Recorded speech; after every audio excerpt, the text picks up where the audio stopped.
Hello my dear children, welcome to my channel Sudhir sir chemistry. और जैसे chemical bonding हमारा topic चालू था बेटा, और हाइब्रिडाइजेशन जैसे मैंने कंप्लीट किया था, और मैंने बताया था कि बेटा अभी हाइब्रिडाइजेशन में जो हमने कंप्लीट किए थे, हाइब्रिडाइजेशन टॉपिक में मैंने आपसे बताया था कि व्हाट इज ए हाइब्रिडाइजेशन और हाइब्रिडाइजेशन में रूल्स क्या होंगे और उसके टाइप्स क्या होंगे, ये हमने देख चुके थे। अब मुझे वो वीडियो बड़ा लेंथी हो रहा था तो मुझे सेकंड पार्ट बनाना पड़ रहा है, एंड दैट इज अबाउट बेटा हाइब्रिडाइजेशंस कि व्हाट आर द मेथड्स। ऐसे कोई मेथड्स है, ट्रिक्स होते हैं बेटा, कि वो ट्रिक्स से हम लोग हाइब्रिडाइजेशन पता कर सकते हैं। तो आज का जो टॉपिक है केमिकल बॉन्डिंग का हाइब्रिडाइजेशन टॉपिक है बेटा। This is a topic from chemical bonding. और बेटा इस केमिकल बॉन्डिंग का जो टॉपिक चल रहा है that is about the hybridization, continue part है। तो अगर आपने इसके पहले का वीडियो नहीं देखा होगा तो बेटा प्लीज रिक्वेस्ट है कि पहले का वीडियो एक बार देख लो, तो आपको ये टॉपिक सेकंड जो पार्ट कंटिन्यूटी पार्ट और अच्छे से समझ में आएगा। तो यहाँ पर जो मुझे आज का टॉपिक कराना है बेटा that is only for the hybridization. और आप जानते हो बेटा हाइब्रिडाइजेशन की मैंने definition, tricks and all rules क्या थे हमने पढ़ा दिया। लेकिन आज के वीडियो में मैं आपको वो सब चीजें नहीं बताऊंगा, क्योंकि आईआईटी मेंस हो या नीट एग्जाम में हो, वो डिटेल मेथड काम में नहीं आएगा बेटा, सिर्फ ट्रिक काम में आएगा। तो आज मैं बताने जा रहा हूँ बेटा हाइब्रिडाइजेशन के what are the methods are there to identify the hybridisations. तो हम लिखेंगे बेटा ये है मेथड्स टू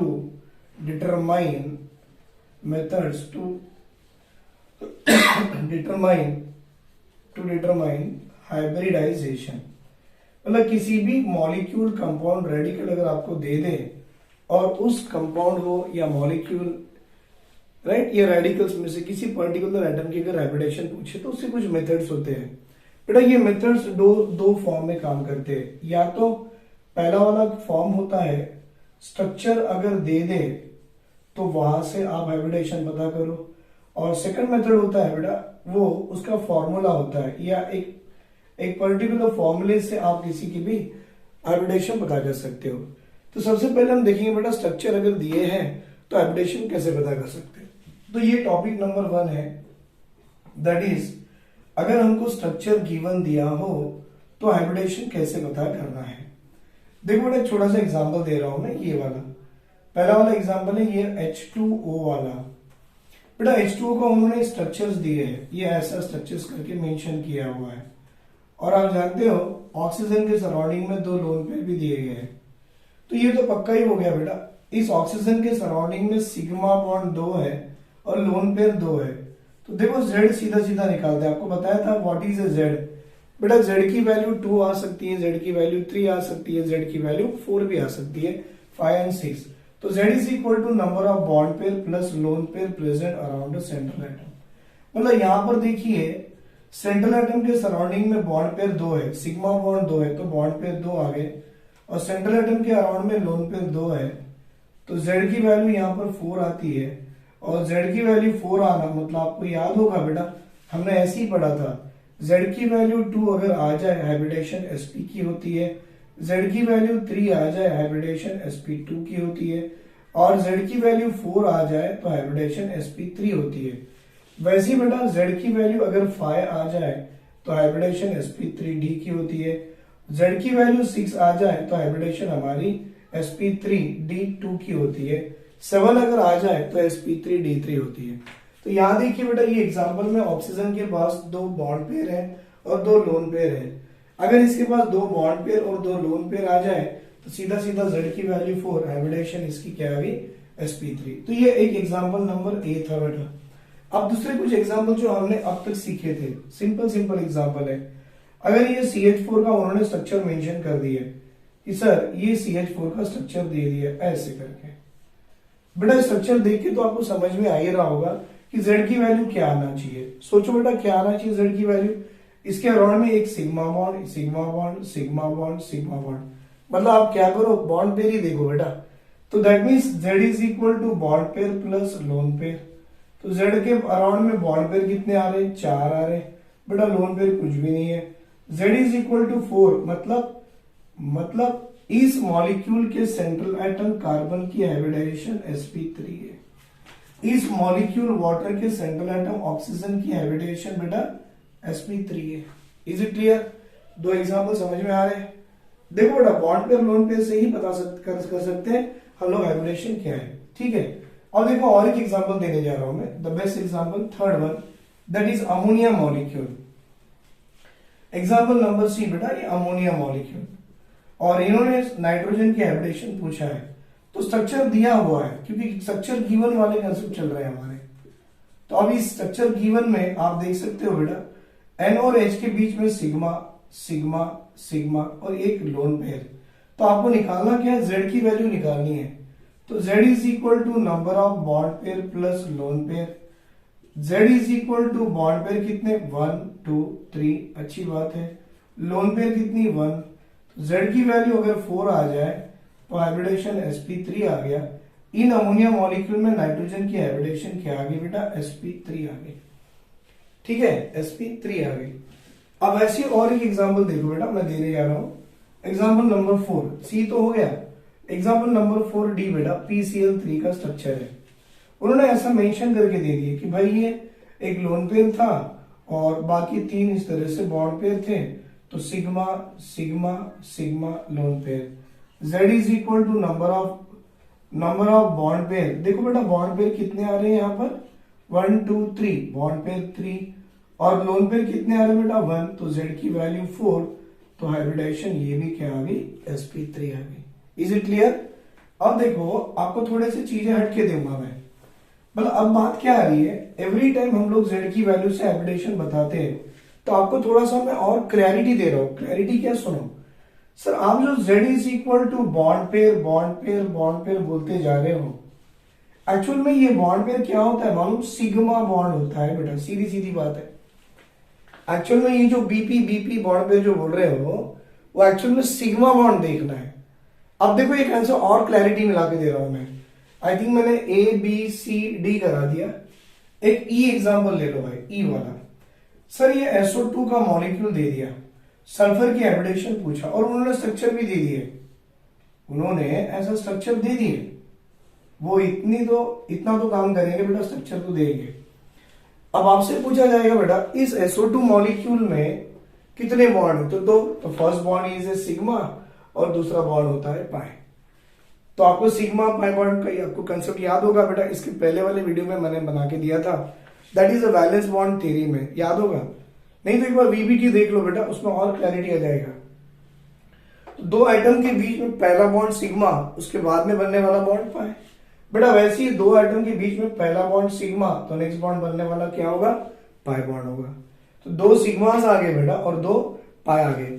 तो आपको Z निकालना है, आपको इसकी Z निकालनी है। देखो Z is equal to bond pair plus lone pair, और सुधीर सर ने क्या बोला था बेटा, बॉन्ड पेयर का मतलब क्या होता है, सिग्मा बॉन्ड को ही काउंट करना, नहीं तो सेंट्रल एटम के सराउंडिंग के एटम को काउंट कर लेना तो भी चल जाएगा बॉन्ड पेयर, पाई बॉन्ड नहीं काउंट करना बेटा।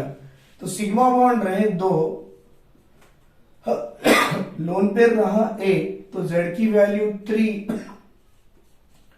हाइब्रिडेशन sp2, मतलब SO2 के सल्फर की हाइब्रिडेशन क्या बढ़ गई, sp2 आ गई। Is it clear?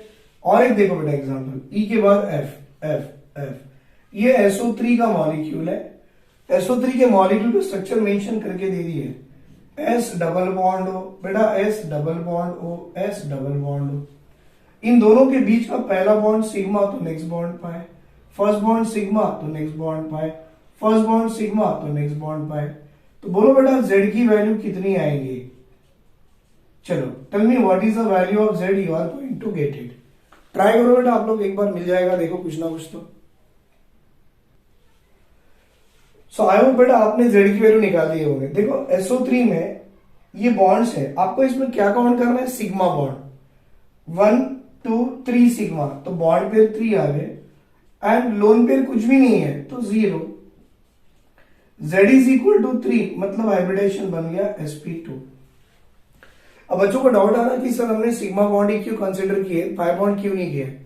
तो बेटा याद रखो हाइब्रिडेशन अपने क्या डेफिनेशन क्या था हाइब्रिडाइजेशन का, क्या था बेटा, एटॉमिक ऑर्बिटल्स हैविंग सेम और nearly same energy, they over intermix together and form equivalent equal number of identical hybrid orbital. जितने हाइब्रिड ऑर्बिटल बनेंगे उतने सिग्मा बॉन्ड बनेंगे, जितने, मैं मिटा रहा हूं बेटे से, जितने हाइब्रिड ऑर्बिटल बनेंगे उतने सिग्मा बॉन्ड बनेंगे, राइट। तो जितने हाइब्रिड ऑर्बिटल्स होंगे उतने सिग्मा बॉन्ड, तो उल्टा चलो ना बेटा, जितने सिग्मा बॉन्ड उतने हाइब्रिड ऑर्बिटल। तो इसी कंसेप्ट से हम लोग अभी हाइब्रिडेशन निकालना सीखे हैं। तो अभी हमने ई एफ जी, एफ तक तो कर लिए, और एक एग्जांपल जी वाला एग्जांपल देखिए, जहां पर मैं डबल बॉन्ड का कंसेप्ट दूंगा। बेटा ये CO3 का 2- आयन है, और इसमें मैंने ऐसे स्ट्रक्चर बना के दे दिए हैं, हमें ऐसा स्ट्रक्चर बना के दिए हैं, एंड यू नो ये एक नेगेटिव आयन यहाँ है, एक नेगेटिव यहाँ है, और ये डबल बॉन्ड यहाँ है। और हमसे पूछा है कि CO3 2- में what is the value of Z। तो सबसे पहले आपको क्या देखना है बेटा, बॉन्ड पेयर देखो, नंबर ऑफ लोन पेयर देखो ऑन द सेंट्रल एटम। वैसे लोन पेयर सराउंडिंग में भी अवेलेबल है, आपको सराउंडिंग की जरूरत नहीं है। लोन पेयर किस पे देखना है बेटा, हमेशा लोन पेयर सेंट्रल पे देखना है। तो अब देखो, ट्राई करो बेटा, what is the Z value you are getting for the carbonate, एक बार आप ट्राई करो बेटा। अब देखो, आपने निकाला होगा कार्बन एंड ऑक्सीजन के बीच में बॉन्ड सिग्मा है, ये बीच में सिग्मा है, और इनके बीच में सिग्मा है, तो ये रह गया पाई।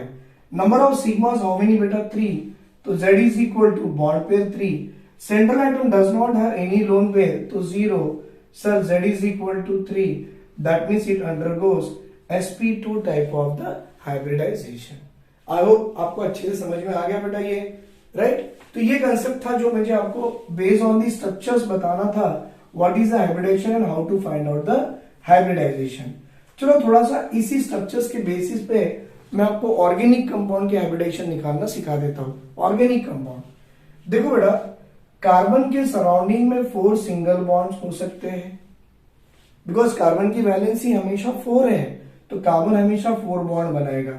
कार्बन के सराउंडिंग में एक डबल बॉन्ड और 2 सिंगल बॉन्ड हो सकते हैं।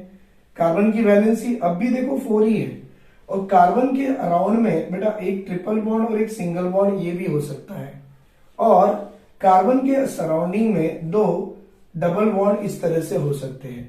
तो एक बात आपको मैं क्लियर कर दूं बेटा, जब भी ऑर्गेनिक कंपाउंड में आपको ऐसा दिखे कार्बन के सराउंडिंग में 4 single bond, carbon is having at least one of the double bond, carbon is having at least one of the triple bond, and carbon is having double bond on either side, मतलब carbon के around में 4 sigma bond दिख रहे, 4 sigma बेटा, 1 2 3 4, carbon के around में 1 2 3 sigma, carbon के around में 2 सिग्मा, कार्बन के अराउंड में 2 सिग्मा। तो देखो मैं क्लैरिटी दे रहा हूं, सिग्मा 1 2 3 4, सिग्मा बेटा इन दोनों में एक सिग्मा तो एक पाई, पाई का काम नहीं है, सिग्मा सिग्मा बेटा ये 2 एटम के बीच में ये सिग्मा, तो ये सिग्मा, बाकी के 2 पाई, हमको पाई की जरूरत ही नहीं है बेटा हाइब्रिडेशन बताने के लिए।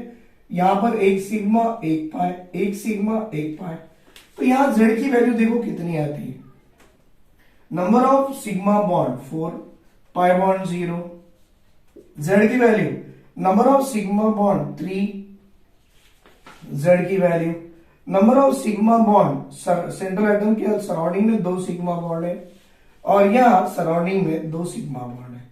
आपको अभी तो इतना क्लैरिटी आ ही गया होगा बेटा कि Z की वैल्यू 4 हाइब्रिडेशन sp3, Z की वैल्यू 3 हाइब्रिडेशन sp2, Z की वैल्यू 2 हाइब्रिडेशन sp, और Z की वैल्यू 2 हाइब्रिडेशन sp। मतलब ऑर्गेनिक केमिस्ट्री में अगर आपको एक कंपाउंड दे दे और आपसे पूछे कि इस कंपाउंड में इतने कार्बन है और इतने कार्बन में कितने कार्बन की हाइब्रिडेशन sp sp2 sp3 है, अगर आपको ये पहचानना है तो this is the best method.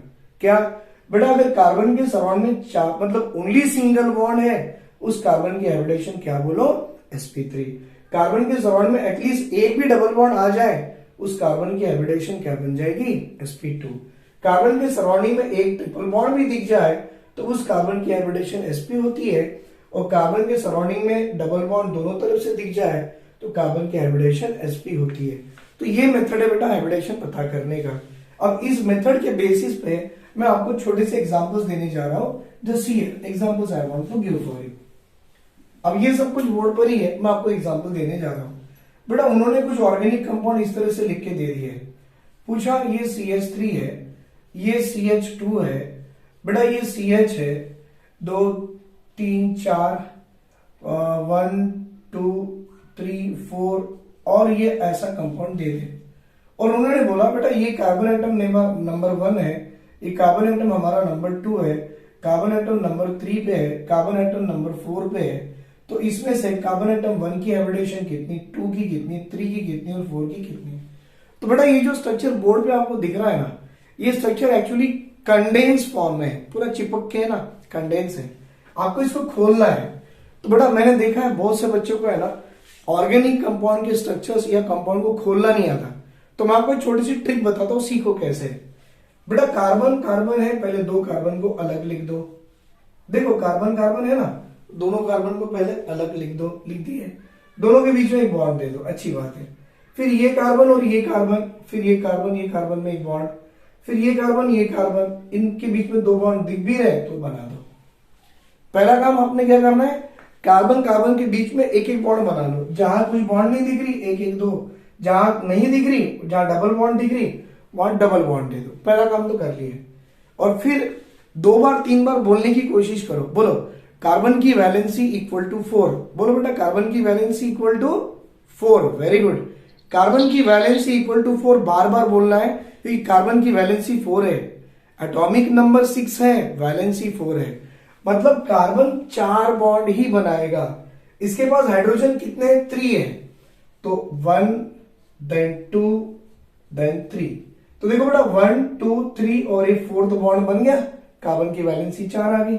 इसके बाद 2 हाइड्रोजन है, देखो इस कार्बन के बाद 2 हाइड्रोजन है, ये आ गया 1, ये आ गया 2, तो इसकी भी वैलेंसी 4 बन गई बेटा, देखो first bond, second bond, third bond, fourth bond, 4 bond बन गए।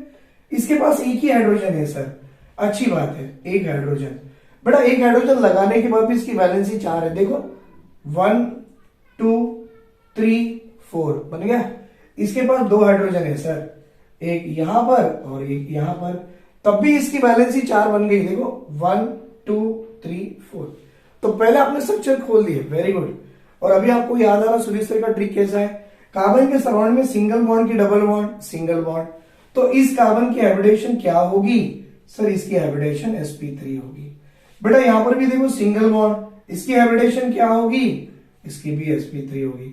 बेटा इसके पास एक डबल बॉन्ड दिख रहा, इसके पास एक डबल बॉन्ड है, तो इसकी हाइब्रिडेशन क्या होगी सर, इसकी हाइब्रिडेशन sp2 होगी। और इस कार्बन के पास भी ये डबल बॉन्ड है, शेयरिंग से बनाना बेटा, तो इस कार्बन की भी हाइब्रिडेशन क्या होगी, इसकी भी sp2 होगी। तो क्या बोलो, carbon atom 1 undergoes sp2, carbon atom 2 undergoes sp2, carbon atom 3 undergoes sp3, carbon atom 4 undergoes sp3। बेटा इस तरह से ऑर्गेनिक कंपाउंड के कार्बन की हाइब्रिडेशन निकाली जाती है। मैं आपको एक क्वेश्चन दूंगा बेटा, प्लीज ट्राई कीजिए, तब तक इसका स्क्रीनशॉट ले लो। I want to give one question for you, देखो आपसे वो क्वेश्चन में कार्बन की हाइब्रिडेशन निकलती है या नहीं है, राइट। चलो मैं मिटा दे रहा हूं, वो कंपाउंड को वैसे ही रहने दूंगा। चलो मैं सबसे पहले आपको है ना कंपाउंड बना के दूंगा, उसकी हाइब्रिडेशन आपने निकालनी है, राइट। मैं बना के दे रहा हूं, एक एग्जांपल है बेटा, बड़ा अच्छा एग्जांपल है, CH3 then C then H, 3 plus 1 4, 1 2 3 4, 1 2 3 4, 1 2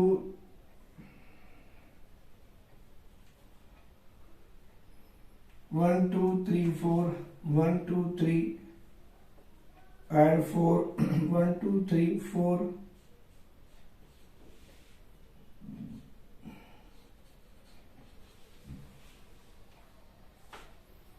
बेटा ये जो मैंने कंपाउंड बना के दे दिया है,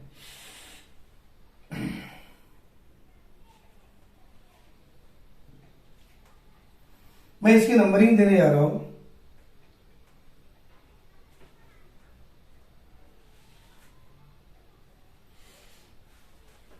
इसकी नंबरिंग दे रहा हूं बेटा, 1 2 3 4 5 6।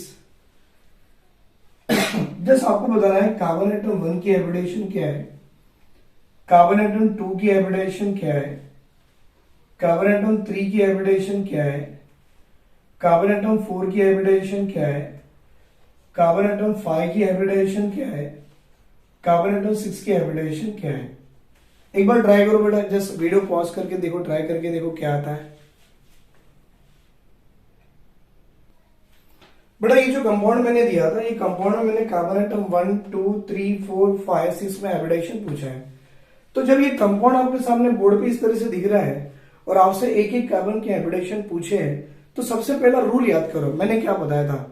कार्बन के सराउंडिंग में सिंगल बॉन्ड sp3, कार्बन के सराउंडिंग में एटलीस्ट एक डबल बॉन्ड आ जाए sp2, कार्बन के सराउंडिंग में एक ट्रिपल बॉन्ड आ जाए sp, और दो डबल बॉन्ड बाजू बाजू आ जाए तो भी sp। तो यहां पर ऐसे सिंगल बॉन्ड आपको दिख तो नहीं रहा है, पर आपको मालूम है CH3 है, मतलब ये क्या होगा बेटा, 1 हाइड्रोजन 2 हाइड्रोजन 3 हाइड्रोजन। देन इनके बीच में बॉन्डिंग नहीं है, आप लगा दो कार्बन, बॉन्डेड विथ H मतलब सिंगल बॉन्ड H, फिर डबल बॉन्ड है double bond, then C bonded with H, फिर single bond single bond, C के साथ क्या है बेटा, triple bond, then C, then क्या आ गया CH3। बेटा ये CH3 ऐसा भी लिख सकते हैं, और you can write in this वे। अभी मेरा रूल क्या था बेटा, ऑर्गेनिक केमिस्ट्री के कंपाउंड का रूल, अगर कार्बन के सराउंडिंग में सिंगल बॉन्ड दिखे, सिंगल बॉन्ड है, तो इसकी हाइब्रिडेशन क्या होगी, sp3। इसके पास एक डबल बॉन्ड आ गया तो इसकी हाइब्रिडेशन क्या होगी, sp2। बेटा यहाँ डबल बॉन्ड आ गई, इसकी हाइब्रिडेशन sp2। बेटा यहाँ इसके पास एक ट्रिपल बॉन्ड आ गया तो इसकी हाइब्रिडेशन sp, इसके पास भी एक ट्रिपल बॉन्ड आ गया, इसकी हाइब्रिडेशन sp, और इसके सराउंडिंग में सिंगल बॉन्ड आ जाए तो इसकी हाइब्रिडेशन sp3। मतलब देखो ये C1 था, उसकी हाइब्रिडेशन क्या आ गई बेटा, sp3। ये आपका C2 है, हाइब्रिडेशन sp2। देन ये C3 है, देखो थर्ड वाला, इसकी भी हाइब्रिडेशन sp2। देन फोर्थ वाला ये बेटा है ना, ये fourth become sp, fifth become sp, and sixth carbon atom become sp3। तो these are the way to find out the hybridisation of any element in the compound, right. चलो थोड़ा इससे हटके भी देखेंगे हम लोग, ले लो इसका स्क्रीनशॉट, वेरी गुड। थोड़ा इससे हटके ऑर्गेनिक कंपाउंड में देखेंगे बेटा, कभी पूछता तो नहीं है पर चीजें समझो और अच्छे से समझो। अगर आपको ऑर्गेनिक कंपाउंड में ऐसा कुछ कंपाउंड दे दे, ऑर्गेनिक कंपाउंड में आपको एक ऐसा कुछ कंपाउंड दे दे, बेटा ये CH3 है, ये C डबल बॉन्ड O है और ये H है। दूसरा एक एग्जांपल ये भी दे दे बेटा, ये CH3 है, ये C है डबल बॉन्ड, फिर ये CH3 दे दे। और तीसरा एग्जांपल आपको ये ऐसा दे दे, CH3 है, C है डबल बॉन्ड है, O है और H है। अब आपसे पूछा जाए कार्बन जितने भी आपको दिख रहे हैं इसकी हाइब्रिडेशन बताइए। आप जानते हो ये कार्बन के पास 3 हाइड्रोजन मतलब सिंगल बॉन्डेड कार्बन है, तो इसकी हाइब्रिडेशन होगी बेटा sp3। क्योंकि ये जो मैं CH3 लिख रहा हूं ना, ये ऐसा नहीं होता है बेटा, ये ऐसा होता है, ये C होगा और इसके सराउंडिंग में 3 हाइड्रोजन आ गए। मतलब आप देखिए it is A carbon having 4 single bond, तो इसकी हाइब्रिडेशन क्या बन गई, sp3। बेटा ये कार्बन के पास एक डबल बॉन्ड आ गया, इसकी हाइब्रिडेशन क्या बैठ गई, sp2। वैसे देखो ये CH3 आपको ऐसे दिखता है, लेकिन होता कैसे, कार्बन के साथ 3 हाइड्रोजन जुड़ गए, और आप देखो बेटा इस कार्बन के सराउंडिंग में सिंगल बॉन्ड आ गए, मतलब इसकी हाइब्रिडेशन sp3 आ गई। इसके पास एक डबल बॉन्ड आ गया, तो सर इसकी हाइब्रिडेशन sp2 हो गई। अब देखो CH3, अब बार बार आप ऐसे खोल के मत लिखो, आपको याद कर लो चीजें।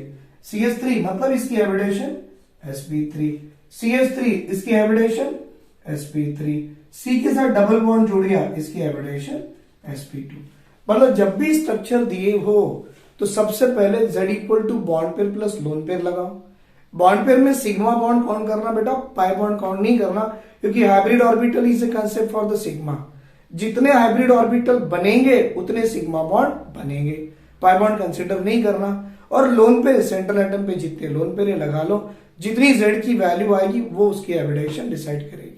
लेकिन ऑर्गेनिक केमिस्ट्री में और एक अच्छा रूल मैंने बताया कि सेंट्रल एटम कार्बन के सराउंडिंग में सिंगल बॉन्ड हो sp3, एक भी डबल बॉन्ड हो sp2, एक ट्रिपल बॉन्ड आ जाए sp, और 2 डबल बॉन्ड बाजू बाजू आ जाए, then it become sp, right. तो ये था बेटा, ये था टाइप नंबर 1 या मेथड नंबर 1, जिससे आप बता सकते हो कि what is hybridization of the central atom is in the given compound, right. अब थोड़ा इससे हट के जाएंगे, सेकंड मेथड देखिए, बड़ा अच्छा मेथड है। This is the second method to find the hybridization. बेटा ये फॉर्मूला मेथड है। सेकंड मेथड क्या होता है, it is a formula based method है। और ये फॉर्मूला बेस्ड मेथड क्या होता है, ध्यान से देखिए बेटा, z is equal to 1/2 in the bracket number of valence electron on central atom plus number of monovalent atom attached to central atom. Beta, number of negative charge if it is there, so plus of negative, and number of positive charge is there, minus of positive. बेटा ये formula है। आई hope आपको थोड़ा ये formula बड़ा भी लग रहा, आपको तकलीफ होगी, लेकिन तकलीफ मत करो बेटा, बहुत सिंपल फॉर्मूला है। मैं आपको एक एक एग्जांपल करा के दूंगा बेस्ड ऑन दैट कि आपको समझ में आ जाए। सुनो बेटा, मैंने क्या देखा है, बहुत से बच्चों को ये मोनोवैलेंट एटम का मतलब ही समझ में नहीं आता। भाई हमको क्या करना है मोनोवैलेंट एटम लेके, इतना समझो, ऐसे एटम जिनकी वैलेंसी 1 है। आप जानते हो बेटा ऐसे मोनोवैलेंट एटम क्या हो सकते हैं? भाई हाइड्रोजन, उसकी वैलेंसी क्या है बेटा, +1 भी है और -1 भी है, तो वैलेंसी तो 1 होगी ना, ये होगी।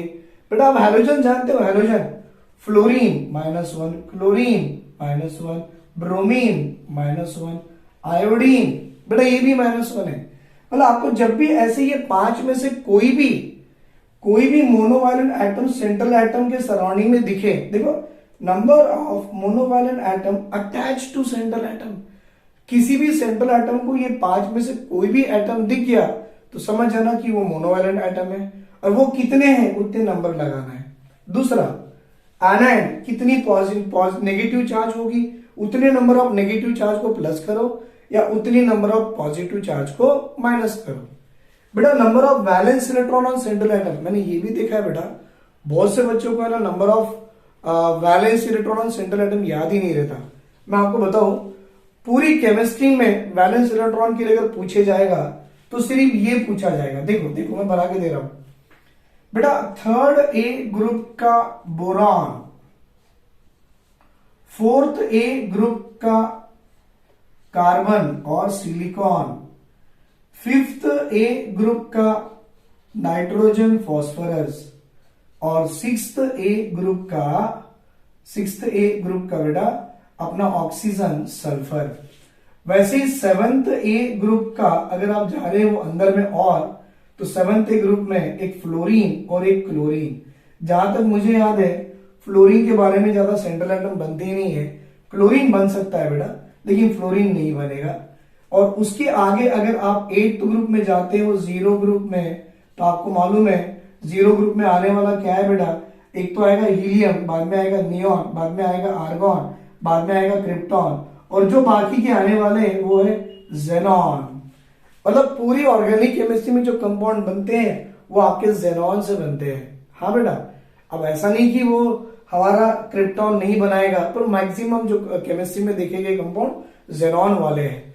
तो आपको करना क्या है, आपसे पूछा जाएगा बेटा बोरॉन किस ग्रुप से बिलोंग करता है, 3rd A ग्रुप, तो नंबर ऑफ वैलेंस इलेक्ट्रॉन लिख लो बेटा, number of valence electrons on the boron belongs to 3rd A, number of valence electron around the boron is 3। बेटा carbon silicon belongs to 4th A, तो number of electrons valence electron on carbon और on silicon कितने लिखेंगे बेटा, yes sir, it is equal to 4। बेटा nitrogen phosphorus 5th A से आ रहे हैं, तो इनके नाइट्रोजन के वैलेंस में कितने इलेक्ट्रॉन होंगे, 5, तो फॉस्फोरस के भी वैलेंस में कितने इलेक्ट्रॉन होंगे बेटा, 5। ऑक्सीजन सल्फर 6th A से आ रहे हैं, तो ऑक्सीजन या सल्फर के सराउंडिंग में 6 इलेक्ट्रॉन, फ्लोरीन क्लोरीन के सराउंडिंग में 7 इलेक्ट्रॉन और जेनॉन के सराउंडिंग में बेटा 8 इलेक्ट्रॉन्स है, मतलब वैलेंस इलेक्ट्रॉन 8 है। तो ये याद रखो बेटा, मैं रिपीट कर रहा हूं, बच्चे लोग यहाँ बहुत कंफ्यूज होते हैं, sir number of valence electron याद ही नहीं रहता। बेटा याद कौन करने बोलता, आपको सिर्फ 2 चीज याद करनी है। पहली चीज केमिस्ट्री पढ़नी, तो सुधीर सर केमिस्ट्री क्लासेस से केमिस्ट्री पढ़ो, और दूसरी चीज बेटा बोरॉन कहां से आ रहा है, 3rd A ग्रुप से आ रहा है तो 3 इलेक्ट्रॉन। कार्बन कहां से आ रहा है, 4th A ग्रुप से आ रहा है तो 4 इलेक्ट्रॉन ऑन द वैलेंस, देखो 4 electron on the central atom. Silicon कहां से आ रहा है, 4th A, तो 4 इलेक्ट्रॉन। नाइट्रोजन कहां से आ रहा है, फिफ्थ है तो 5 इलेक्ट्रॉन, फास्फोरस कहां से आ रहा है, फिफ्थ है 5 इलेक्ट्रॉन, ऑक्सीजन सल्फर कहां से आ रहे हैं, सिक्स्थ है तो 6 वैलेंस इलेक्ट्रॉन, फ्लोरीन क्लोरीन कहां से आ रहे हैं, सेवंथ है तो 7 वैलेंस इलेक्ट्रॉन, और जेरॉन कहां से आ रहा है बेटा, 0 ग्रुप, मतलब 8th ग्रुप, जानते हो 8 electron in the valence shell. बस इतना चार्ट याद रखो, आपको बाकी की चीज अपने आप समझ में आ जाएगी। स्क्रीनशॉट ले लो बेटा, मैं आपको ले जा रहा हूं अभी यहाँ पर, how to find out the hybridisations of the molecule में। ले लिए, वेरी गुड, क्योंकि अभी ये चीज याद रख के बाजू में बना नहीं सकता ना, ये आपने लगा के रखना है। चलो अब देखो बेटा, फॉर्मूला वैसे ही रहेगा और मैं एक एक एग्जाम्पल यहां देते जाऊंगा। सर एग्जाम्पल नंबर 1 हमसे पूछा है CH4 का सेंट्रल एटम कार्बन की हाइब्रिडेशन पता करो। तो मैंने फॉर्मूला पहले बिठा दिया, Z इज इक्वल टू 1/2। बोलो बेटा carbon belongs to which group, अभी भी देखे हमने, carbon belongs to 4th A group, मतलब number of valence electrons on the central atom carbon कितने हो गए, 4, तो पहले 4 लगा दिए, फिर बेटा प्लस है, अच्छी बात है, फिर क्या बोले देखो फॉर्मूले में, number of monovalent atom attach to central atom. भाई मोनोवैलेंट क्या थे, 5, कौन से 5 थे, hydrogen, fluorine, chlorine, bromine, iodine.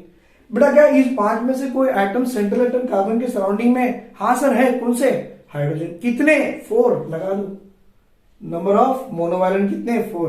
बेटा क्या इस कार्बन के यहां पर पूरी मॉलिक्यूल पे कहीं पॉजिटिव चार्ज है, नहीं है, नेगेटिव है, नहीं है, तो no negative charge, no positive charge, 4 + 4 8/2, बेटा इट इज इक्वल टू 4। अब आपने सीखा है, क्या सीखा है बेटा, Z की वैल्यू अगर 4 आ जाए, सीधा सीधा लिख देना, कार्बन एटम की हाइब्रिडेशन क्या होगी, sp3। अब आपको एक चीज मैं यही सिखा देता हूं, ये बुक में नहीं है बेटा, पर मैं सिखा रहा हूं, सीख लो, बहुत अच्छा कंसेप्ट है। आपको ये मॉलिक्यूल दे देगा, बोलेगा भाई इसके सेंट्रल एटम सराउंडिंग, कार्बन के सराउंडिंग में कितने सिग्मा बॉन्ड है और कितने पाई बॉन्ड है। तो देखो आपको मैंने Z निकालना तो सिखा दिया, आपको ये भी मालूम है बेटा Z इज इक्वल टू क्या होता है, Z is equal to bond pair plus lone pair होता है। अच्छी बात है, Z की वैल्यू कितनी, 4 है, तो Z की वैल्यू 4 आने के लिए आपको क्या करना पड़ेगा, देखो बेटा इस सेंट्रल एटम कार्बन के सराउंडिंग में एटम्स कितने, 4, तो 4। अब बताओ मुझे लोन पेयर कितनी लगानी पड़ेगी, बेटा अगर Z की वैल्यू 4 है, इस 4 को इक्वलाइज करने के लिए मुझे लोन पेयर 0 देना पड़ेगा।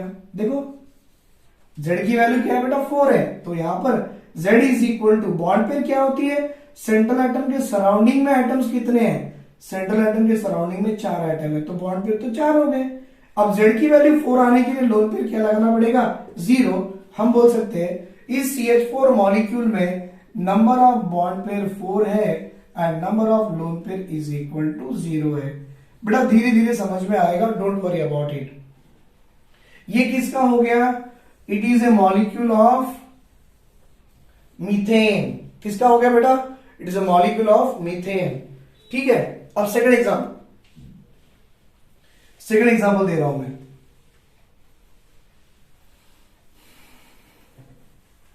अब देखो सेकंड एग्जांपल दे रहा हूं बेटा, एग्जांपल नंबर 2 हमसे पूछा गया है अमोनिया मॉलिक्यूल और सेंट्रल एटम नाइट्रोजन की मुझे हाइब्रिडाइजेशन होना है। तो फॉर्मूला देखो कैसे लिखते हैं बेटा, Z equal to 1/2। Sir nitrogen belongs to which group, तो nitrogen belong to 5th A group, right. तो 5th A ग्रुप मतलब number of valence electrons on the nitrogen कितने हो गए, 5 प्लस क्या बेटा इससे जुड़े हुए एटम ये मोनोवैलेंट है, हाँ सर आपने तो वही बोला, number of monovalent atom attach to central atom, ये 5 में से कोई भी एक मतलब हाइड्रोजन है ना, है, कितने, 3 लगा दो। क्या सर इसके सर पे नेगेटिव चार्ज है, नहीं है, पॉजिटिव है, नहीं है, 5 + 3 कितना होता, 8, बाय क्या करा दो, 2, Z की वैल्यू क्या आ गई, 4, सीधा सीधा लिख दो सर, Z की वैल्यू 4 मतलब इस नाइट्रोजन की हाइब्रिडाइजेशन बन गई sp3, मतलब Z is equal to bond pair plus lone pair, right. अब बताओ Z is equal to bond pair कैसे लिखते बेटा, बार बार बोल रहा हूं, बॉन्ड पेयर मतलब सेंट्रल एटम के सराउंडिंग में कितने सराउंडिंग एटम है वो उसके बॉन्ड पेयर है। सेंट्रल एटम के सराउंडिंग में कितने एटम से 3, तो बॉन्ड पेयर 3 आ गए। अब बोलो z की वैल्यू 4 लाने के लिए मुझे यहां कितना जोड़ना पड़ेगा, 1, तभी तो 3 + 1 मेरी z की वैल्यू 4 हो जाएंगी। तो ये बता रहा है बेटा इस मॉलिक्यूल में बॉन्ड पेयर कितने आ गए, 3, इस मॉलिक्यूल में बॉन्ड पेयर 3, तो लोन पेयर कितने आ गए बेटा, लोन पेयर आ गया 1। Is it clear? ले लो बेटा स्क्रीनशॉट इसका, वेरी गुड वेरी गुड। चलो थर्ड एग्जांपल करेंगे अभी, राइट, थर्ड एग्जांपल करेंगे। अब ये अपना अमोनिया का हो गया, राइट। थर्ड एग्जांपल बेटा H2O का देखेंगे। Will see the next example for the H2O बेटा, क्योंकि H2O में सेंट्रल एटम ऑक्सीजन होता है, H2O में सेंट्रल एटम ऑक्सीजन होता है। हम H2O के एग्जांपल्स देखेंगे अभी, राइट। चलो 1 सेकंड।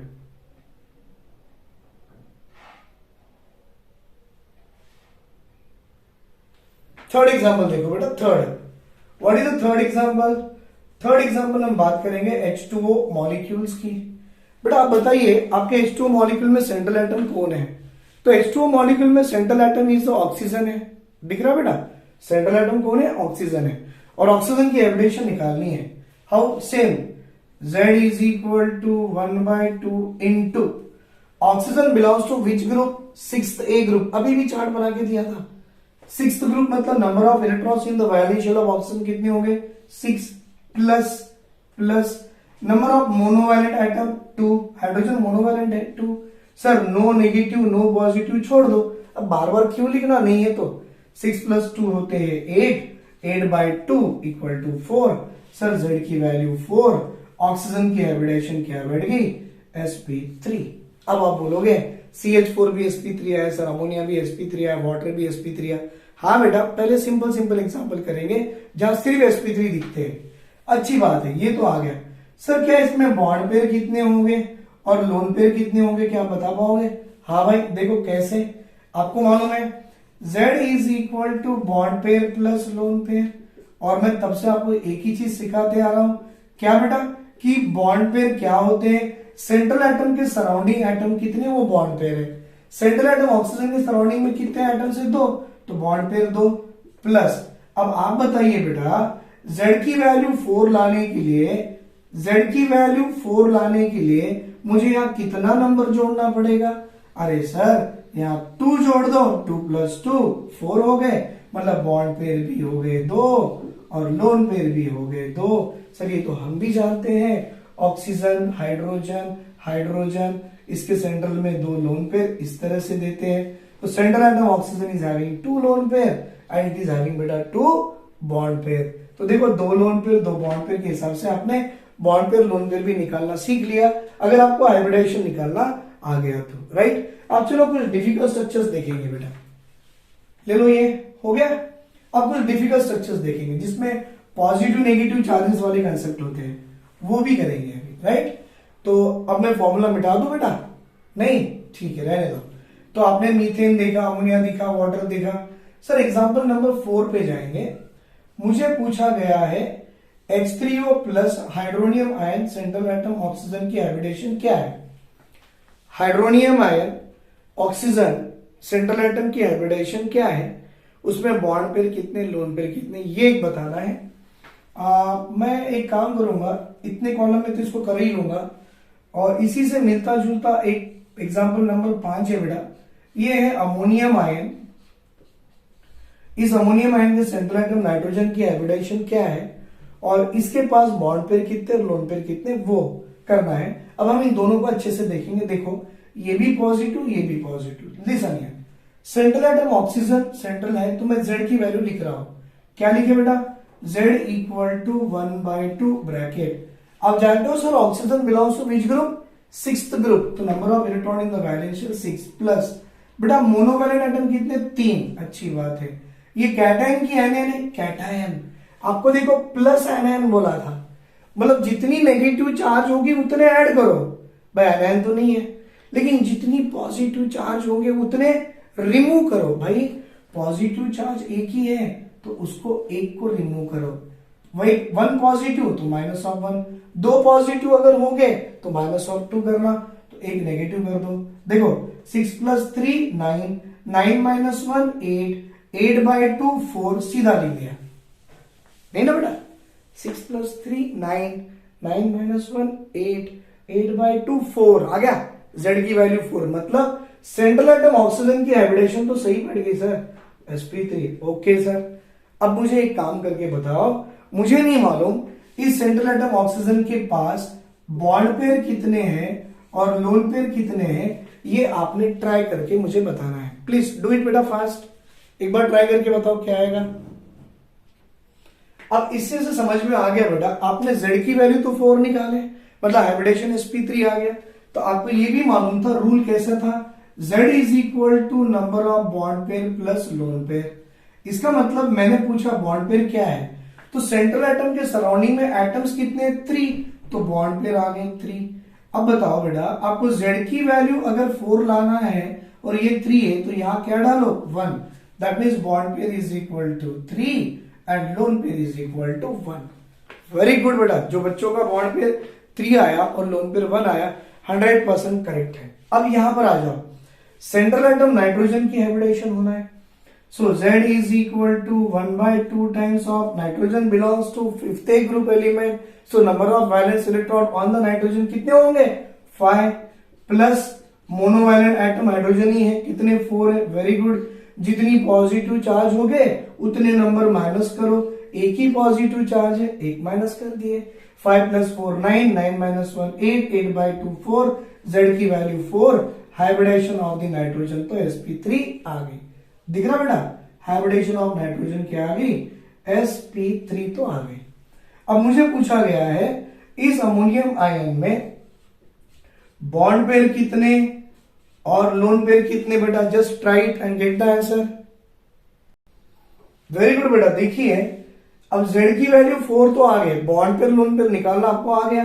कैसे, Z = number of bond pair plus number of lone pair, तो Z = बॉन्ड पेयर मतलब सेंट्रल एटम नाइट्रोजन के सराउंडिंग एटम काउंट करो 4।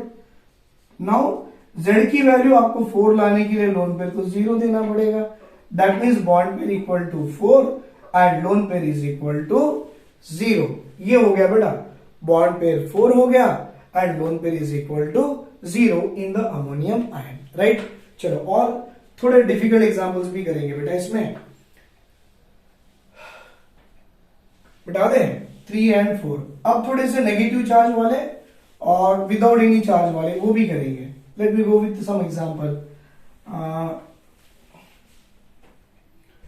एक तो बेटा मीथेन हो गया, वाटर हो गया, sorry methane ammonia water, hydronium ion एक हो गया एंड अमोनियम आयन एक हो गया, राइट। 5। 6th एग्जांपल देखिए, बड़ा अच्छा एग्जांपल है।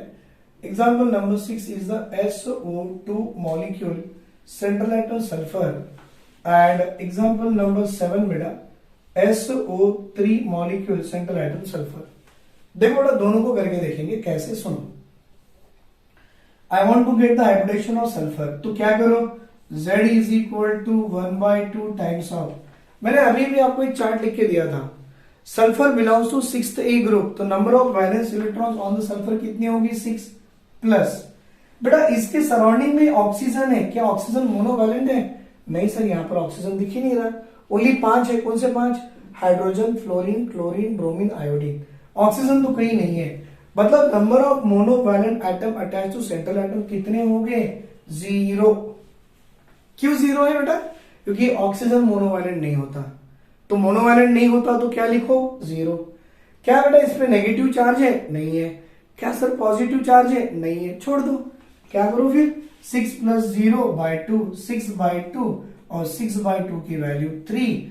सर Z की वैल्यू 3 मतलब हाइब्रिडेशन क्या बढ़ गई, sp2 आ गई। वेरी गुड सर, Z की value 3, hybridisation sp2, central atom sulphur की हाइब्रिडेशन sp2 आ गई। हमसे पूछा गया सेंट्रल एटम सल्फर के पास बॉन्ड पेयर कितने और लोन पेयर कितने, तो सुनो Z = bond pair plus lone pair वाला कंसेप्ट लगा दो। दूसरी बात बेटा Z = बॉन्ड पेयर, अब सेंट्रल एटम सल्फर के सराउंडिंग में एटम कितने हैं, आपको ये नहीं देखना है कि मोनोवैलेंट है कि नहीं है, भाई मोनोवैलेंट तो फॉर्मूले में लेना है, लेकिन अब आपको देखना है बॉन्ड पेयर लोन पेयर के लिए सेंट्रल एटम सल्फर के सराउंडिंग में नंबर ऑफ एटम्स कितने हैं। सेंट्रल एटम सल्फर के सराउंडिंग में नंबर ऑफ एटम्स 2 है, तो नंबर ऑफ एटम 2 मतलब ये बॉन्ड पेयर 2 हो गया। प्लस अब बताओ if you want to get z equal to 3 तो यहां पर मुझे क्या डालना पड़ेगा, तो 1 2 + 1 3 number of bond pair in SO2 is equal to 2 and number of lone pair in SO2 is equal to 1। अगर आप जानते होंगे ये स्ट्रक्चर ऐसा ड्रॉ किया जाता है, ये स्ट्रक्चर ऐसा ड्रॉ किया जाता है, दिख रहा बेटा, ये उसके बॉन्ड पेयर है 2 और ये इसका एक लोन पेयर है, मतलब एक सिग्मा पाई। और आपको मैं तभी से बता रहा आता हूं बेटा हाइब्रिड ऑर्बिटल से सिग्मा बॉन्ड बनते हैं। तो हाइब्रिड ऑर्बिटल्स कितने हैं, 1 2 एंड 3 बेटा, 2 सिग्मा और एक लोन पेयर, तो number of sigma bond plus lone pair will make the Z and indirectly हमारा जेड क्या है, हाइब्रिड ऑर्बिटल्स है। बेटा जेड की नंबर ऑफ हाइब्रिड ऑर्बिटल अगर 3 आ जाए तो हाइब्रिडाइजेशन sp2, हाइब्रिड ऑर्बिटल अगर 4 आ जाए हाइब्रिडाइजेशन sp3 होती है। तो इस तरह से आपने bond pair lone pair SO2 का भी निकाल दिया है, राइट। तो अब एक काम करो बेटा, get the hybridisation of sulphur in the SO3 find out करो, और इस SO3 के सेंट्रल एटम सल्फर पे कितने बॉन्ड पेयर और कितने लोन पेयर है। चलो ट्राई करो बेटा, मैं वीडियो को पॉज कर ले रहा हूं या आप भी पॉज कर सकते हो। बेटा यहां पर SO3 में सेंट्रल एटम सल्फर की हाइब्रिडाइजेशन क्या है एंड सेंट्रल एटम सल्फर की हाइब्रिडाइजेशन क्या है और number of bond pair lone pair कैसे निकालते हैं, देखो बेटा। सबसे पहले Z इज इक्वल टू 1/2। अभी तो आपको याद हो गया होगा ना, sulphur belong to 6th group element, number of electron in the valence shell of sulphur is equal to 6। बेटा ये मोनोवैलेंट नहीं होता तो 0, 6/2 3, Z की value 3 means it be undergoes sp2 hybridisation. फिर आपको Z is equal to number of bond pair plus lone pair लिया जाता है। बेटा Z is equal to number of bond pair, देखो बेटा क्या करते हैं, सेंट्रल एटम सल्फर के सराउंडिंग में 3 एटम्स है। देखो ये आपके मोनोवैलेंट से जरूरत नहीं है, मोनोवैलेंट है कि नहीं है, सेंट्रल एटम के सराउंडिंग में नंबर ऑफ एटम्स कितने 3 हैं, तो सीधा सीधा लिखो कि इसकी बॉन्ड पेयर 3 होगी।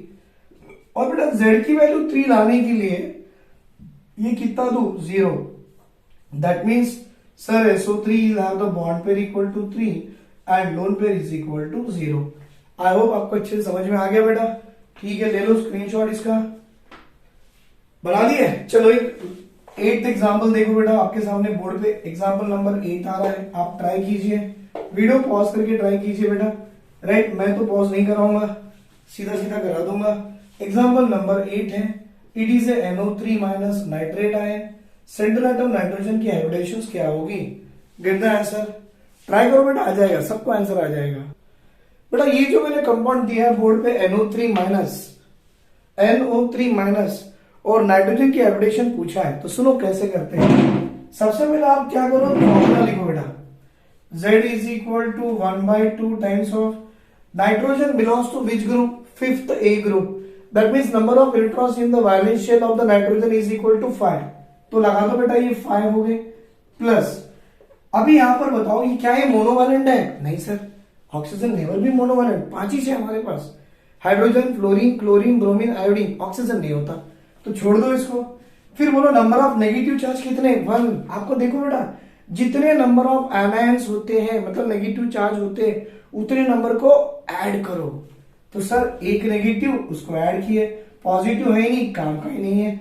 5 + 1 क्या होता है बेटा 6, 6/2 करा लो 3। Sir Z is equal to 3 मतलब हाइब्रिडाइजेशन sp2।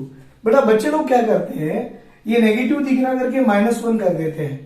अब बेटा 5 - 1 क्या हुआ 4, और Z की वैल्यू 4/2 मतलब क्या आ गई 2 मतलब क्या हो गया sp हाइब्रिडेशन। नहीं, ये 5 जितनी नेगेटिव चार्ज हो उतनी charge number of negative charge को ऐड करना है। 5 + 1 6, 6/2 3, Z की वैल्यू 3 हाइब्रिडेशन sp2। फिर अपना फॉर्मूला लगाओ बेटा, Z is equal to number of bond pair plus lone pair, Z is equal to nitrogen के सराउंडिंग में 3 एटम्स है तो बॉन्ड पेयर 3। तो बेटा अब बताओ Z की वैल्यू 3 लाने के लिए यहां पर कितना डालो 0। इसका मतलब इस मॉलिक्यूल में, इस कंपाउंड रेडिकल में बॉन्ड पेयर तो 3 आ गए और लोन पेयर कितना आ गया बेटा, lone pair is equal to 0 आ गया। आई होप मैंने पॉजिटिव, नेगेटिव, न्यूट्रल मॉलिक्यूल सारे एग्जाम्पल करा लिए।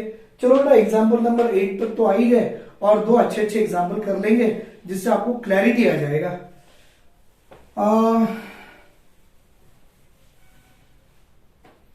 एग्जाम्पल नंबर 9 हमसे पूछा गया PCl3 में सेंट्रल एटम P की हाइब्रिडेशन क्या है। और एग्जाम्पल नंबर 10 हमसे पूछा गया PCl5 के सेंट्रल एटम फास्फोरस की हाइब्रिडेशन क्या है। तो बेटा मैं चाहूंगा ये दोनों सेंट्रल एटम की हाइब्रिडेशंस, बॉन्ड पेयर और लोन पेयर एक बार आप ट्राई कीजिए, फिर मैं कंटिन्यू करा लूंगा। बना लो बेटा।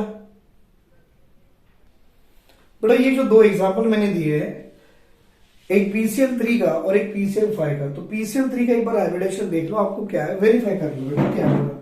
PCl3 Z की वैल्यू निकालो पहले। तो what we will do in this way कि Z is equal to 1/2। Phosphorus belongs to fifth A group element, so number of electron in the valence shell of phosphorus is 5 plus। बेटा ये monovalent है, देखो chlorine दिख रहा है, ये वाला मोनोवैलेंट है। Very good sir. कितने 3 है तो जोड़ दो, no positive no negative, 5 plus 3 कितना होता 8। बेटा 8/2 इक्वल टू 4, मतलब Z is equal to 4। Central atom phosphorus की हाइब्रिडेशन sp3 आ गई। अब हमसे पूछा गया Z is equal to number of bond pair plus lone pair वाला कंसेप्ट। तो Z इज इक्वल टू, देखो सेंट्रल एटम फास्फोरस के सराउंडिंग एटम कितने हैं 3 है, तो बॉन्ड पेयर तो 3 आ गई। Z की वैल्यू 4 लाने के लिए बेटा लोन पेयर तो 1 देना ही पड़ेगा। इसका मतलब इस मॉलिक्यूल में number of bond pair is equal to 3 है, तो lone pair is equal to 1 है। राइट बेटा, ये पहला एग्जाम्पल हो गया। PCl5 के एग्जाम्पल को देखो बेटा। Example number 10 PCl5 central atom phosphorus, Z is equal to 1/2। Phosphorus belong to fifth A group element, so number of electron in the valence shell of phosphorus is equal to 5 plus chlorine भी कितने बेटा, that is 5, मतलब ये तो chlorine monovalent है, तो number of monovalent atom attach to central atom is 5। No positive no negative, 5 प्लस 5 10, 10/2 5। बेटा Z की वैल्यू अगर 5 आ जाए तो हाइब्रिडेशन क्या आती है sp3d। आपको याद है इसके पहले वीडियो में बताया था Z equal to 2 sp, Z equal to 3 sp2, Z equal to 4 sp3, Z equal to 5 sp3d, Z equal to 6 sp3d3, Z equal to 7 sp3d3, और Z इक्वल टू 6 जब आ जाए sp3d2 होता है, और Z इक्वल टू बेटा जब आपका 7 आ जाता है तब sp3d3 आ जाता है। राइट, तो Z इक्वल टू 5 sp3d हो गया। इसका मतलब ये हाइब्रिडेशन तो हो गई। तो sir Z is equal to number of bond pair plus lone pair का कंसेप्ट डालो। Z is equal to central atom phosphorus के सराउंडिंग में कितने एटम है 5, तो बॉन्ड पेयर 5। और सर Z की वैल्यू 5 लाने के लिए अगर ये 5 आ जाता है तो लोन पेयर 0 डालो। Hence in these molecule number of bond pair is equal to कितना बेटा 5, and number of lone pair is equal to कितने आ गए 0। इज इट क्लियर बेटा? क्या आपको हाइब्रिडेशन कंसेप्ट अच्छे समझ में आ रहा है? देख लो और एक बार, और थोड़े बड़े बड़े एग्जांपल भी करा के दूंगा बेटा आपसे मैं, एक बार बना लो इसे। Very good. अब थोड़े बड़े बड़े एग्जांपल करेंगे। बड़े बड़े मतलब मिक्स कंपाउंड रहते हैं वो वाले। वैसे भी कभी भी एग्जाम में आए तो आप लोग कर लोगे, ये तो मुझे गारंटी है, पर फिर भी देख लो मेरी तसल्ली के लिए। एग्जाम्पल नंबर 11, सर मुझसे पूछा गया है XeO2 मतलब 2 + 2 4 + 2 6, XeO2F2 जो दिया है, सेंट्रल एटम जेनॉन की हाइब्रिडेशन पूछा हुआ है। क्या दिया बेटा देखो, XeO2F2 सेंट्रल एटम जेनॉन की हाइब्रिडेशन पूछा हुआ है। एक काम करो, मैं आपको 2 मिनट का टाइम दे रहा हूं, आप निकालो आपको क्या आता है, फिर हम वेरीफाई करेंगे। प्लीज डू इट बेटा फास्ट। बेटा याद देखिए XeO2F2 में XeO2F2 का सेंट्रल एटम जेनॉन है और जेनॉन की हाइब्रिडेशन निकालनी है। आपको याद है मैं बीच में एक छोटा सा चार्ट बना के दिया था। क्या था, boron belongs to 3rd A, carbon and silicon belongs to 4th A, oxygen sulphur belong to nitrogen phosphorus belong to 5th A, oxygen sulphur belong to 6th A, fluorine chlorine belongs to 7th A, और अपना xenon belongs to, मैंने helium neon नहीं लिखा था क्योंकि helium neon से compound बनते ही नहीं, बने तो क्रिप्टॉन से तो जेनॉन से, लेकिन पूरी अपनी एनसीईआरटी में जेनॉन के कंपाउंड है, तो मैं जेनॉन का नाम डाला था और वो बिलोंग करता 8th ग्रुप, 0 ग्रुप मतलब 8 ग्रुप। Very good. तो number of electron in the valence shell of xenon कितने 8 होते हैं। तो चलो बेटा इसकी जेड की वैल्यू निकाल के देखेंगे क्या आता है। Xenon belong to 8th group, number of electron in the valence shell is 8 plus क्या ऑक्सीजन मोनोवैलेंट है, ढूंढो ढूंढो ढूंढो, अरे नहीं है सर। क्या फ्लोरीन मोनोवैलेंट है, ढूंढो ढूंढो, मिल गया है मोनोवैलेंट। कितने हैं वो भी देखो बेटा, कितने मोनोवैलेंट है, 2, तो लगा लो। नो नेगेटिव नो पॉजिटिव छोड़ दो, 8 + 2 10, 10/2 5। बेटा जेड की वैल्यू 5 आ गई, क्या आ गई, जेड की वैल्यू 5 आ गई। मतलब सर जेड की वैल्यू 5 आना, central atom xenon undergoes sp3d hybridisation. कहा गया बेटा, इट अंडरगोज sp3d हाइब्रिडाइजेशन। इसका मतलब z is equal to number of bond pair plus lone pair का कंसेप्ट लगा लो। और अब देखो बॉन्ड पेयर कितने हैं, सेंट्रल एटम जेनॉन के सराउंडिंग में 2 + 2 4 बॉन्ड पेयर है, और z की वैल्यू 5 लाने के लिए यहां लोन पेयर 1 लेना पड़ेगा। It says that this molecule is having number of bond pair equal to 4 and number of lone pair is equal to 1। बेटा ये हो गया अच्छा सा कंपाउंड, वेरी गुड। अब मुझे पूछा गया सर XeO3 का जेनॉन की हाइब्रिडेशन बताओ। अब तो बड़ा सिंपल है, z इज इक्वल टू 1/2, देखो z is equal to 1/2, 8th group element 8, no monovalent, 8/2 4 hybridisation sp3। सीधा सीधा अब तो डायरेक्ट लिखना सीख भी गए। Number of bond pair is equal to कितना आ गया 3, z की वैल्यू 4 लाने के लिए number of lone pair is equal to 1। बड़ा सिंपल था, इसलिए मैं बना के दे दिया। हमसे पूछा गया XeO4 है, क्या बेटा XeO3, XeO4 है। जेनॉन की hybridisation z is equal to 1/2, xenon belong to 8th group, 8/2 4। Sir z is equal to 4, central atom xenon undergoes sp3 hybridisation. Bond pair देखो सेंट्रल एटम के सराउंडिंग में 4 एटम्स है, तो बॉन्ड पेयर 4 हो गए, तो लोन पेयर क्या आ गए, 0 आ गए।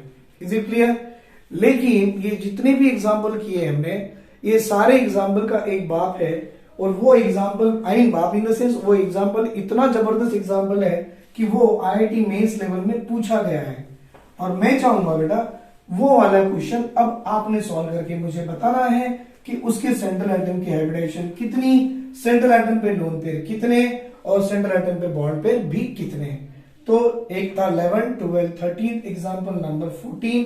बेटा I3- में 3 आयोडीन है, 3 आयोडीन में कहीं ना कहीं एक सेंट्रल एटम का आयोडीन होगा, और उस सेंट्रल एटम आयोडीन की हाइब्रिडाइजेशन बताइए, और उस सेंट्रल एटम आयोडीन पे बॉन्ड पेयर कितने और लोन पेयर कितने, ऐसे बताइए। मैं स्ट्रक्चर ड्रॉ करके नहीं दे रहा हूं, मैंने बता रहा हूं बेटा ये हमारा फॉर्मूला है जो काम कर रहा है। फॉर्मूले पे अभी आपको ऐसा कुछ दे दे और पूछे कि भाई इसमें कहीं ना कहीं एक सेंट्रल एटम आयोडीन होगा, उसकी हाइब्रिडाइजेशन कितनी, उस सेंट्रल एटम पे लोन पेयर कितने, और उस सेंट्रल एटम आयोडीन पे बॉन्ड पेयर कितने।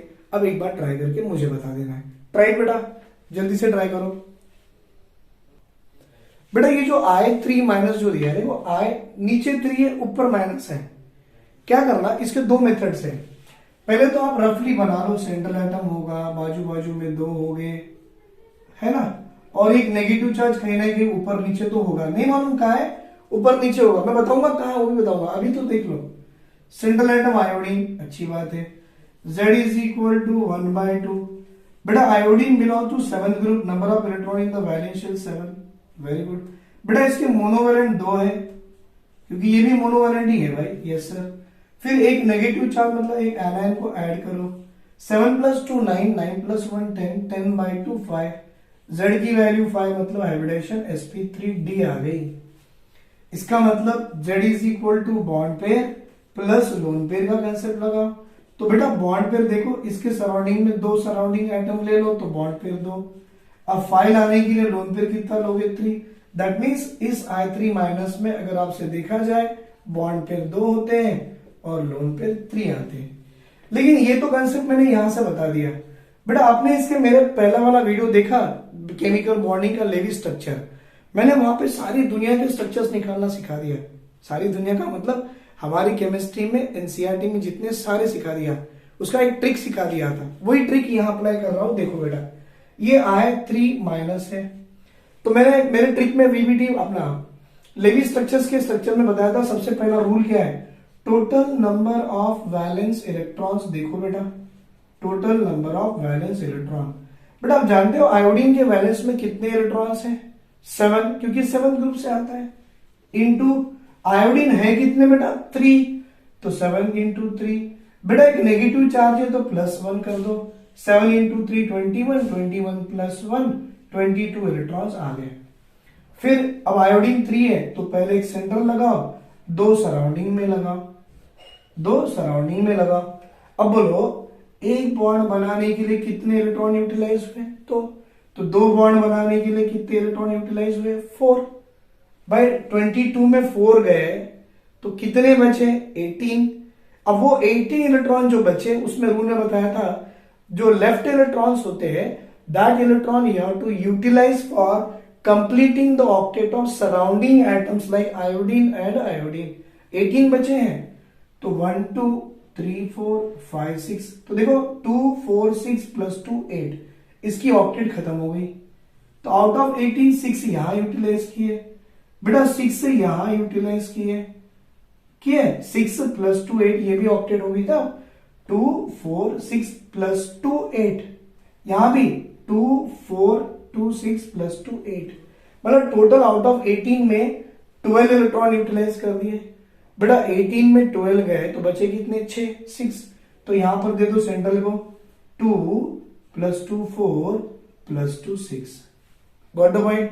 तो ये हो गया पूरा आपका स्ट्रक्चर। फिर फॉर्मल चार्ज निकालने का मैंने अपना फॉर्मूला बताया, क्या था बेटा, actual number of electrons in the valence shell of iodine कितने, 7, और अभी कितने हैं, 2 4 6 एंड 7। भाई 7 minus 7 0, no formal charge. 7 2 4 6 plus 1 7 minus 7, no formal charge.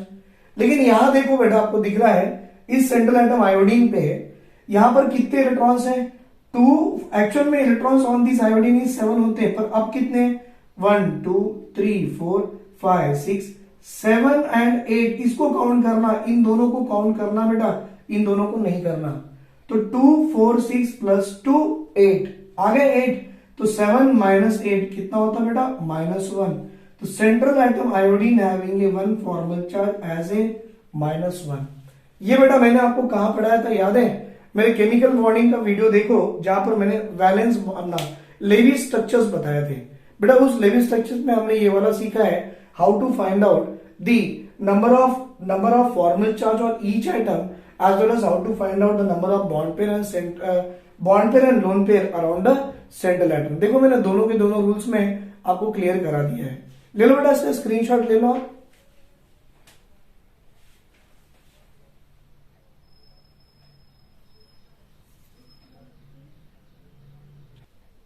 बेटा ये जो मैंने आपको आयोडीन का स्ट्रक्चर बना के दिया, इसमें फॉर्मल चार्ज 0 है, इसमें फॉर्मल चार्ज -1 है और इसमें फॉर्मल चार्ज 0 है।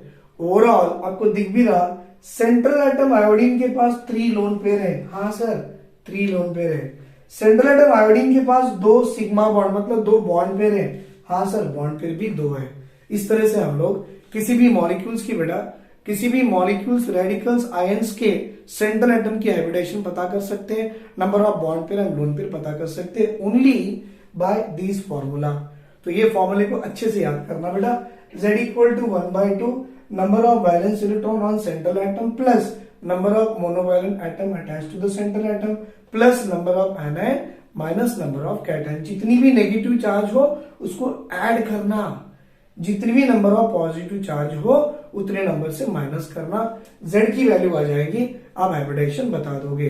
तो इसमें ओवरऑल आपने क्या सीखा है बेटा, हमने ये सीखा है, सुनो अभी, अब मैं आपको कंसेप्ट दे रहा हूं, सबसे बढ़िया कंसेप्ट। ये तो हो गया, फॉर्मूले से भी हाइब्रिडेशन निकालने आ गया, स्ट्रक्चर से भी हाइब्रिडेशन निकालने आ गया, लेकिन ये सब सीखने से एट लास्ट हम लोग को क्या कंक्लूजन मिलता है, सुनो बेटा, if Z is equal to 2 hybridisation should be SP, बेटा हाइब्रिडाइजेशन sp वहां तक तो सही है, लेकिन उनकी ज्योमेट्री क्या होती है, याद रखो बेटा, geometry is always be decided by hybridisation.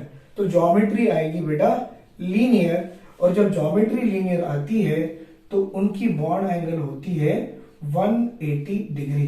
Right बेटा, ये कुछ ऐसा है, ये सेंट्रल एटम ये और यहां से यहां तक बॉन्ड एंगल आपकी 180 आती है। अगर z की वैल्यू बेटा अगर 3 आ जाए तो हाइब्रिडाइजेशन बैठेगी sp2, तो ज्योमेट्री आएगी इनकी trigonal planar, geometry should be trigonal planar, और बॉन्ड एंगल आती है बेटा 120 डिग्री। ये रहा सेंट्रल, ये रहे दो एटम, और ये इनकी बॉन्ड एंगल पड़ी बेटा ये 120, ये भी 120, ये भी 120। अगर z की वैल्यू बेटा अगर आपसे 4 दे दे तो हाइब्रिडाइजेशन बैठ गई एज ए sp3। ज्योमेट्री होती है टेट्राहेड्रल, ज्योमेट्री होती है टेट्राहेड्रल, बॉन्ड एंगल आती है 109 degree 28 minute, means 109 degree 28 minute. बेटा ये स्ट्रक्चर कुछ ऐसे होता है, 1 2 3, आप यहां से बॉन्ड एंगल लो या यहां से लो या यहां से कहीं भी लो, bond angle become 109 degree 28 minutes. बेटा z की वैल्यू अगर 5 आ जाए तो हाइब्रिडेशन हो जाती है sp3d। बेटा इसकी जो ज्योमेट्री होती है वो होती है ट्राइगोनल बाइपिरामिडल। ये ट्राइगोनल बाइपिरामिडल को हम पढ़ाते वक्त में बार बार ऐसा TBP बोलते हैं। T stand for trigonal, B and P stand for bipyramidal, TBP बोलते हैं। मतलब इसकी बॉन्ड एंगल कैसी, थोड़ा ध्यान से देखो बेटा, ये और ये आपका ट्राइगोनल है और ये बाइपिरामिडल है। मतलब अगर अच्छे से देखो तो ये बॉन्ड एंगल आपको 120 भी दिख रही है, और यहां से देखो तो बॉन्ड एंगल आपको 90 डिग्री भी दिख रही है। तो इस केस में बॉन्ड एंगल दो आ सकते हैं, 120 डिग्री भी आएगी ऐसी, और ऐसे पकड़े तो 90 भी आएगी। थोड़ा इसके बारे में मैं डिस्कशन करना चाहूंगा। देखो बेटा, ट्राइगोनल बाइपिरामिडल में ये 3 बॉन्ड है और 2 बॉन्ड ये है। बेटा ये बॉन्ड को बोला जाता है equatorial bond, equatorial bond, equatorial bond. और ये जो ऊपर नीचे के बॉन्ड है एक्सियल बॉन्ड और एक्सियल बॉन्ड। राइट बेटा, ये जो बॉन्ड दिख रहा है ना ये वाला, ये एक्सियल है, ये भी एक्सियल है। तो बोलो एक्सियल कितने हैं? 2। इक्वेटोरियल कितने हैं? 3। तो आपको पूछता है इन दोनों में, एक्सियल बॉन्ड में और इक्वेटोरियल बॉन्ड में किसकी बॉन्ड लेंथ ज्यादा है, किसकी बॉन्ड लेंथ ज्यादा है, ऐसा पूछता है एग्जाम में। तो बोलना एक्सियल बॉन्ड की बॉन्ड लेंथ हमेशा इक्वेटोरियल से ज्यादा है। अगर कभी भी कोई मॉलिक्यूल इसे TBP से कोई बॉन्ड सबसे पहले टूटना चाहेगा तो एक्सियल ही बॉन्ड टूटेंगे, क्योंकि उनकी बॉन्ड लेंथ ज्यादा है। Is it clear? तो ये थोड़ा एक्सियल और इक्वेटोरियल, इसके ऊपर में और है, हम लोग VSEPR में पढ़ लेंगे बेटा, अभी तो इतना ही इनफ है। Right, TBP z is equal to 6 आ जाए, हाइब्रिडेशन बैठेंगी sp3d2, and z is equal to 7 आ जाए, हाइब्रिडेशन आ जाएगी बेटा sp3d3। इसके हिसाब से geometry 3 + 2 5 + 1 6 called as a octahedral. बेटा ऑक्टाहेड्रल बॉन्ड एंगल 90 डिग्री लिया जाता है। राइट, ये कुछ ऐसे बनते हैं बेटा ऑक्टाहेड्रल। सेंट्रल एटम में 1 2 3 4 5 एंड 6, ये ऑक्टाहेड्रल ज्योमेट्री होती है। और sp3d3 it is called as a pentagonal bipyramidal, pentagonal bipyramidal. और ये पेंटागोनल बाइपिरामिडल ये ऐसे बनता है, ये इस तरह से बनता है बेटा।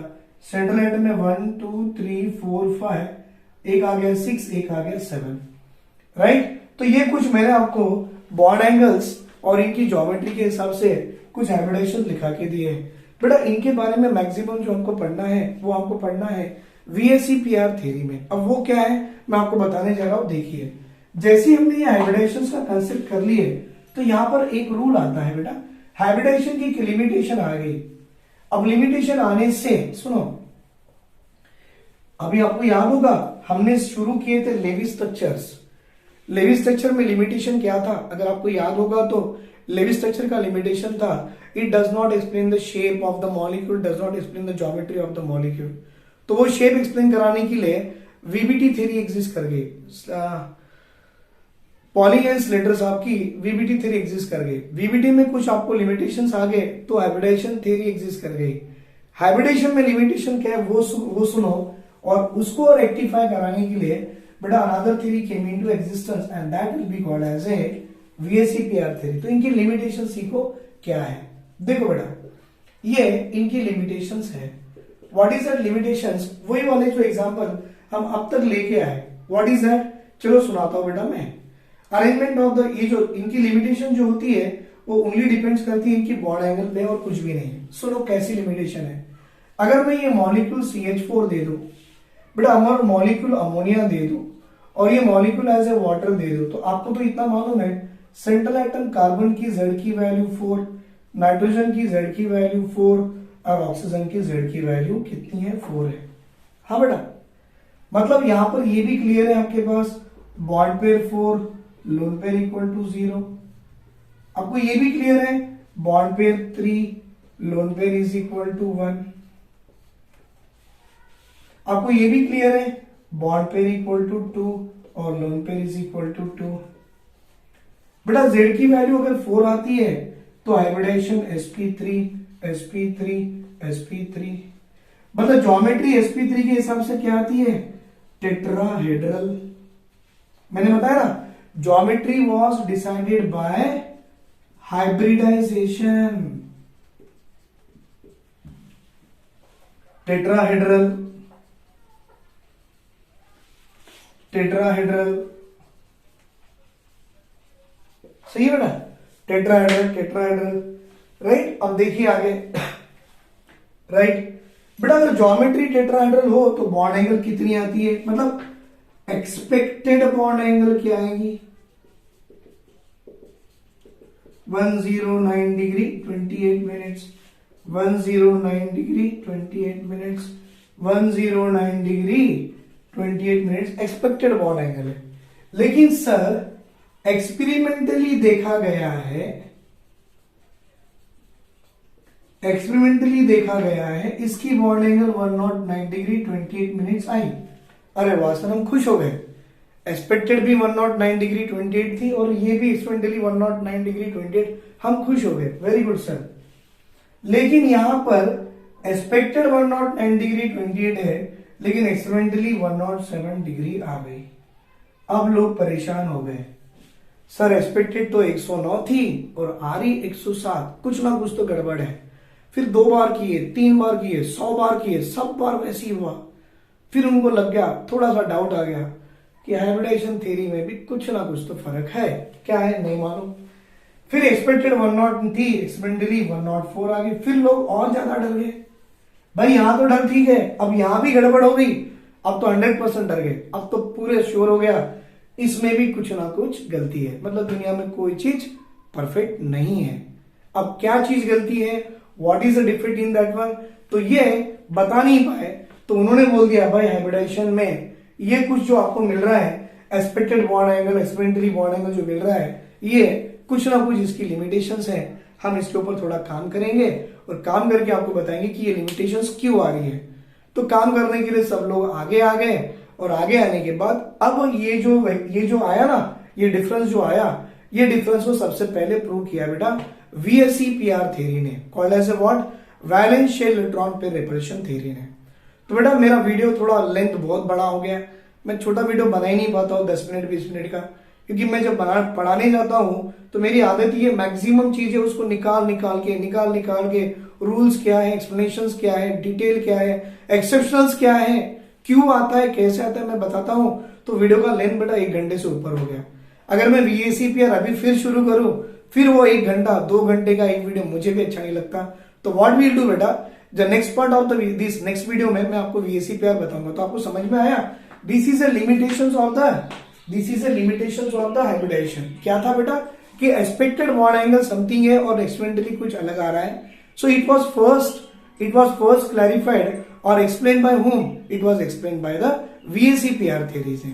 और अब ये VSEPR थ्योरी से हम लोग पता करेंगे कि ऐसा क्यों हुआ, and that one we are going to see in our next video, right बेटा।